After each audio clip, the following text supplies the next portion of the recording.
My name is Eli. I'm 33, and I've always been the kind of guy who remembers birthdays, shows up with a gift, and offers to help clean up even if I wasn't the one who made the mess. My family has never made that easy. I'm not the black sheep exactly, more like the invisible one. I'm not dramatic or loud, and I've never had a big falling out with anyone. But over the years, I've felt the slow, quiet burn of being edged out. Little things. Group chats I wasn't added to. Inside jokes I didn't understand. Family photos where I was mysteriously absent even though I'd been there, standing just off to the side. I always gave them the benefit of the doubt. They forgot. I'd tell myself. It wasn't personal. I held on to that narrative longer than I should have. I guess part of me thought if I just kept showing up, being helpful, staying kind, they'd eventually see me again. The thing about being excluded quietly is it gives people plausible deniability. And that's the worst part. No one has to say, you're not wanted. They just make it so you stop expecting an invite. So last month, I was at my nephew Liam's 7th birthday party, my sister's kid. I brought him a Lego Star Wars set he'd been begging for and even helped him build the first half of it. I stayed after the party while the other adults cleared out and helped wash dishes while my sister scrolled through her phone. Casual conversation, small talk, nothing off. It felt normal. Like maybe, just maybe, things were leveling out. So when I said, can't wait for the big family dinner tomorrow, looking forward to catching up with everyone, it was with total sincerity. My cousin Tara froze mid-bite of leftover cake. Then she burst into laughter. Wait, you don't know? That was yesterday. My stomach dropped, and I turned to my aunt across the kitchen, half hoping this was a bad joke. But no, she pulled out her phone without hesitation. She had photos. A long table set up at my parents' backyard. Fairy lights, champagne glasses, everyone dressed up. To my horror, even extended family I hadn't seen in years were there. Toasts, speeches, kids playing, group shots. It wasn't some thrown-together backyard barbecue, it was the family dinner. The one my mom hosts every summer, the one that's basically a reunion. My aunt started swiping through the gallery like she was showing me vacation photos. Oh, this one was right before the dessert. That's when your mom gave her little speech about being surrounded by all her blessings. She said that last part slowly, starting to me like she realized, too late, that maybe I shouldn't be hearing this. But the moment was already poisoned. My face went hot. My mouth was dry. And then my sister, who hadn't said a word until now, looked up from drying a plate and muttered, maybe take the hint next time. Just like that. I didn't say anything. I didn't even move. I just stood there for a few seconds, watching her casually wipe down a serving tray like she hadn't just stabbed me in the chest. The room suddenly felt airless. I put down the sponge, walked to the living room, picked up the envelope with Liam's birthday card and the extra gift card I'd slipped in as a surprise. And I left. On the drive home, I couldn't stop thinking about her words. Take the hint. I played them back again and again. The way she said it, not angrily, not with malice. Just tired, like it had been a long time coming. Like I was some clueless outsider who hadn't taken the message despite the increasingly obvious signs. Like I was a burden for still believing I had a place. I'll admit it, I cried in my car. I'm not proud of it, but I'm not ashamed either. It wasn't about missing the dinner, it was about the final clarity. The unmistakable confirmation that I wasn't one of them anymore. That I'd become, at best, a distant obligation. That night, I couldn't sleep. I just lay in bed, staring at the ceiling, thinking through years of slights I'd brushed off. The time they told me the Christmas dinner was just immediate family, and then posted group photos with people I barely recognized. The group chats I only found out about through screenshots. The forgotten birthday wishes. The jokes that I never quite got because they'd happened in rooms I wasn't invited into. But here's the thing. I'm not someone who seeks revenge. I'm not petty. I don't want to get back at anyone. What I wanted, what I needed, was to finally be done. No more hoping. No more showing up. No more handing out grace like candy, praying it'd buy me a seat at the table. I started planning something that night. Not revenge, at least, not in the usual sense. Something more permanent. Something they wouldn't see coming, because they never see me at all. The first step was financial. You see, for the past few years, I've been doing well. I work in IT, and while I'm not a millionaire, I've made smart investments, especially in the last few years when I got into property management. No one really asks me about my life, so they don't know I own 3 rental homes now. They don't know I've been helping my parents quietly cover things like roof repairs and plumbing issues through anonymous grants I set up through my LLC. I never needed credit for it. I just wanted to support them. Because they're my parents. Or, they were. A week after the birthday party, I got a call from my mom. She was frantic. The central air in her house had gone out during the first heat wave of the season. We were told the repairs are going to be over $8,000, she said, voice shaking. The guy you usually work with said he didn't get the usual maintenance retainer this year. Did something happen with the fund? I calmly told her I had dissolved the grant program. She was confused at first, but I didn't elaborate. I'm sure you and everyone who was at the dinner can figure something out, I said. Silence on her end. I could almost hear her thoughts racing. I didn't wait for her to respond. I just ended the call politely. That same day, I called my lawyer. There were other things I'd funded over the years: college savings for my niece, emergency dental work for my uncle, a part-time assistant my sister used to help with her Etsy business. I had receipts for all of it. None of them knew I'd tied those funds to clauses and agreements, and none of them knew those clauses could be canceled with a single signature. I signed, sent the letters, froze the accounts. It took about 2 weeks for the ripple to hit. My inbox flooded. Calls, messages, missed FaceTimes. One from my cousin that just said, "What is going on?" But I didn't respond. And then came the family group chat. Not the one I'd been excluded from, the old one. The one I had created 5 years ago when Grandpa passed and everyone wanted to coordinate funeral logistics. I still had admin rights. I renamed the chat to maybe take the hint, and then, one by one, removed every single member. I didn't say a word, just silence. But that was only the beginning, because there was still one thing I hadn't taken back. And once I did, it changed everything. The thing I hadn't taken back yet, the one thread still tethering me to them, was the lake house. It wasn't technically mine. Not fully. It belonged to my grandparents, then passed down jointly to my mom and her sister, my Aunt Val. After Val passed, her half went to my cousin Tara, the same cousin who laughed at me about missing the family dinner. Years ago, when my mom fell behind on some payments, I quietly bought out her share. Legally, I owned 50%. But no one ever updated the family's mental scorecard. They still treated it like grandma's place. Everyone used it freely, weekends, holidays, even full summers. And I let them. For years. I never booked it for myself. Never once said no when someone wanted to use it. I even paid for the new dock last summer. Quietly. Without credit. But now? Now the lake house was a stage. And I had the script. I waited for Memorial Day weekend, when the whole family usually flooded in. It had been tradition for over a decade. Barbecues. Bonfires. The kids fishing off the pier while the adults got tipsy on cheap drinks and louder as the sun set. I used to love it. But I hadn't been invited the last 3 years. This time, though, I didn't need an invite. I just needed to show up.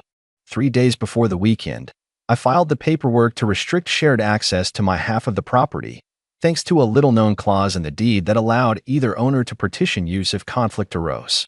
My lawyer made it airtight. I wasn't blocking them from using the house. I was just requiring a co-owner agreement to do so. Tara, of course, hadn't been paying attention to any of the legal mail. Too used to me being nice Eli. Friday morning, I drove up early, unlocked the house, parked my truck sideways in the driveway so no one could pull in behind me. Then I waited. It didn't take long. Around noon, 3 cars rolled up. My sister, Tara, and my mom, plus the kids and spouses. They were laughing until they saw me. Tara stepped out first. "You're here?" she said, voice tight. I smiled. "It's Memorial Day. Thought I'd enjoy the lake." She walked right up to me, arms crossed. "Well, we plan to stay the weekend." I told Mom she could have the master. "That's going to be a problem," I said, not unkindly. "The house is locked for co-owner review. You would have seen the notice if you opened your mail." She blinked, confused. "What notice?" My sister chimed in, already irritated. "Eli, don't be dramatic. We've been coming here forever. Just because you weren't invited to one dinner." I held up a hand. Calm. It wasn't one dinner. And it wasn't about the dinner. It's about respect. Something this family stopped giving a long time ago. My mom finally approached, her voice quiet. "Eli, honey, we didn't mean to hurt you. It was just, things got busy. You know how it is." I looked at her, and for a second, I almost softened. Almost.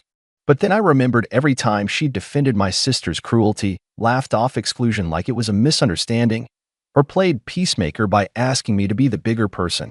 Again and again. "I know exactly how it is," I said. "Which is why I'm here now. This house isn't a shared vacation spot anymore. If you want access, we draft a new agreement. We split maintenance. We rotate usage. Or, I shrugged. We sell. You wouldn't dare, Tara said, voice rising. You destroy the family tradition over what? Hurt feelings? I met her gaze, steady. No. You already destroyed the family part. I'm just handling the paperwork. They tried yelling, pleading, guilt-tripping. My mom teared up. My sister called me selfish. Tara threatened to sue. But it didn't matter. I had everything documented. The messages, the receipts, the clause in the deed. In the silence I'd been drowning in for years, that was finally gone. In its place was clarity. Cold, clear, and necessary. Eventually, they left. Not without a few final words thrown at my back. But I didn't flinch. I stood on that porch until the cars disappeared down the gravel road. Then I went inside, opened a beer, and sat in the old rocking chair Grandma used to use. That night, I lit a fire in the pit out back. Watched the embers rise into the sky like sparks from some forgotten 4th of July. And for the first time in a long, long while, I felt like I belonged somewhere. But the final part? That came the next morning. Because I wasn't done. I had something else to send. And once they opened it, they'd realize the real consequences hadn't even started yet. The next morning, I woke up to the sound of birds and nothing else.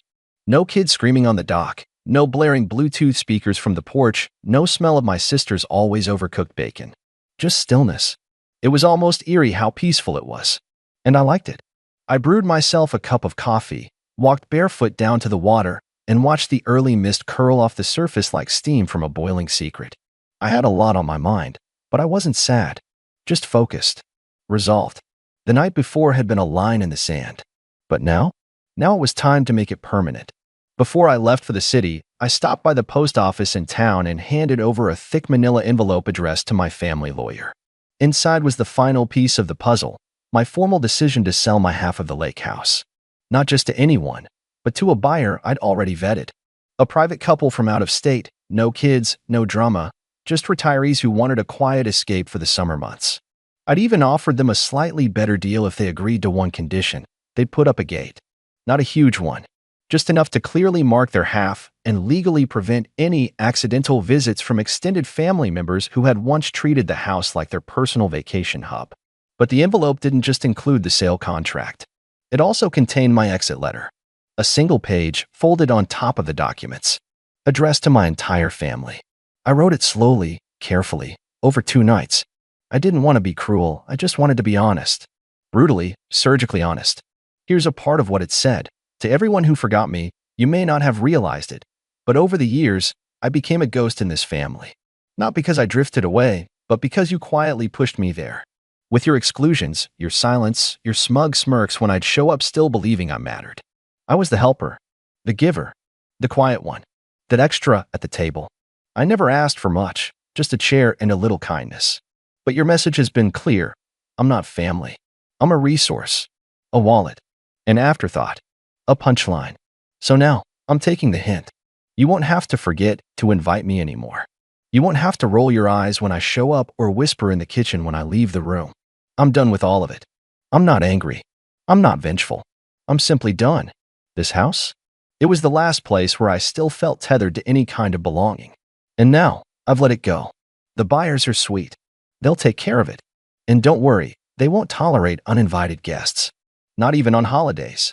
Consider this letter your official notice. I'm no longer available for guilt, gaslighting, or group chats. I wish you all well. Truly. But from now on, my peace comes first. Eli. 3 days later, my phone buzzed nonstop. Missed calls. Voicemails. A flurry of texts that went from confused to panicked to furious in the span of hours. My sister, who hadn't said a kind word to me in over a year, suddenly had a lot to say. Things like, "You're breaking Mom's heart," and "You're acting like a child." My cousin Tara sent a wall of texts that started with, "Are you seriously selling the house?" and ended with, "You'll regret this." But the one that really stuck with me came from my mom. It was just one sentence. "Why are you doing this to us?" I stared at that message for a long time.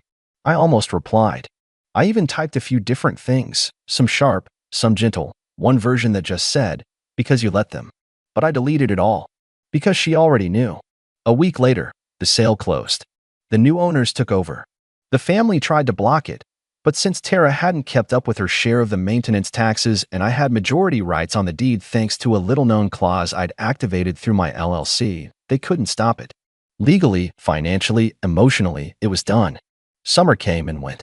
They ended up renting a lake Airbnb 2 towns over. I saw the photos on my cousin's Instagram. Different doc. Same forced smiles. Same energy of pretending nothing had changed. Except, it had. Because the next time they needed a favor, there was no Eli to call. No silent supporter to pick up the slack. No wallet with feelings, as they once called me behind my back on a hot mic during a group Zoom I wasn't supposed to hear. And while they scrambled to adjust, I was building something better. A life where I wasn't invisible.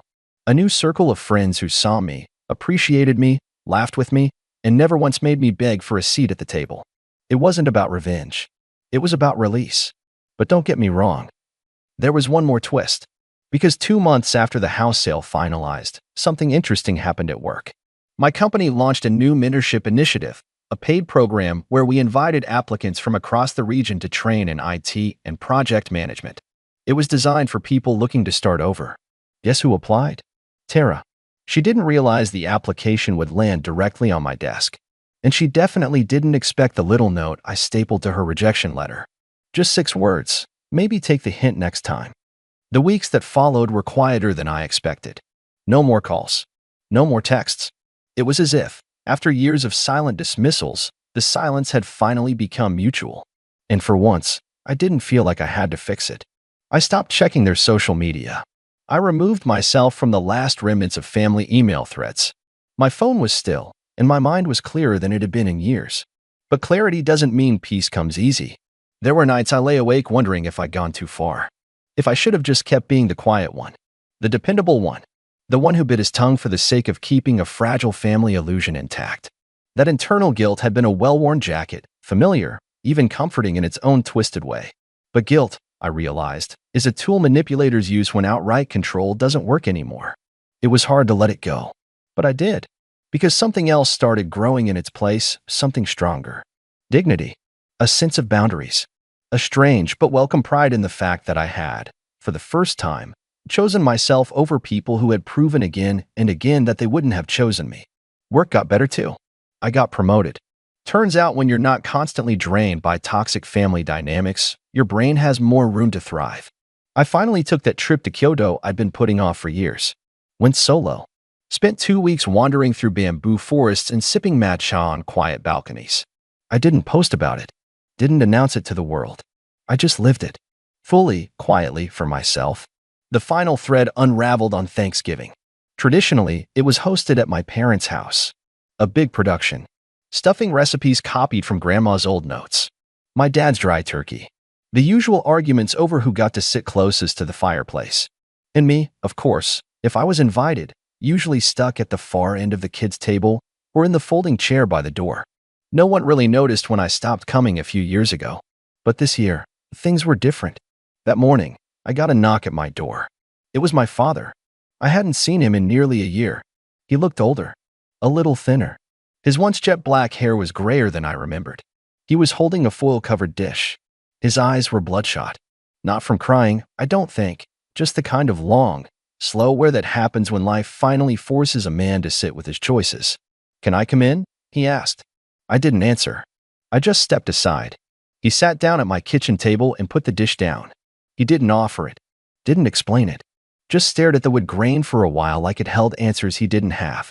"Your mother's not doing well," he finally said. I nodded. That tends to happen when you lose control over people. He flinched. Whether it was the words or the calm way I said them, I'm not sure. "She's sorry, Eli. She says it every day."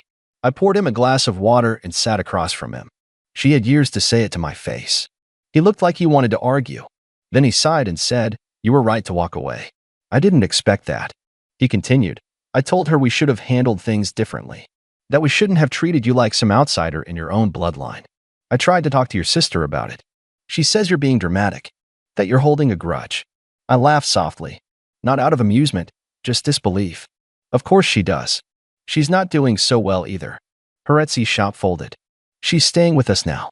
Your mother's under a lot of stress. And he looked up at me finally, really looked. "I'm not here to guilt you. I'm here because I realized something. You weren't the one who abandoned the family. We abandoned you.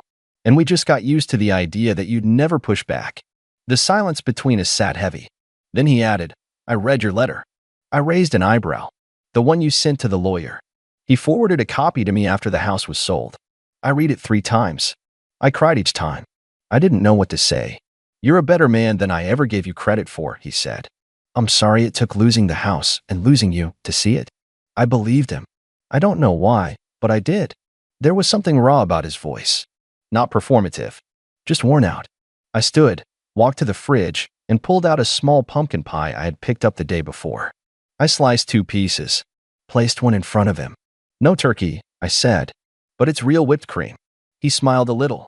We didn't talk much after that. Just ate. 2 men with too much history between them and no real map forward. But it was something. Not a full repair. Not a reconciliation. But a start. And I made it clear, if things were to ever be different, it would be on my terms now. No more appeasement. No more backseat in my own story. A few days later, I got a letter in the mail. Handwritten. From my mom. I read it twice. Then I put it away.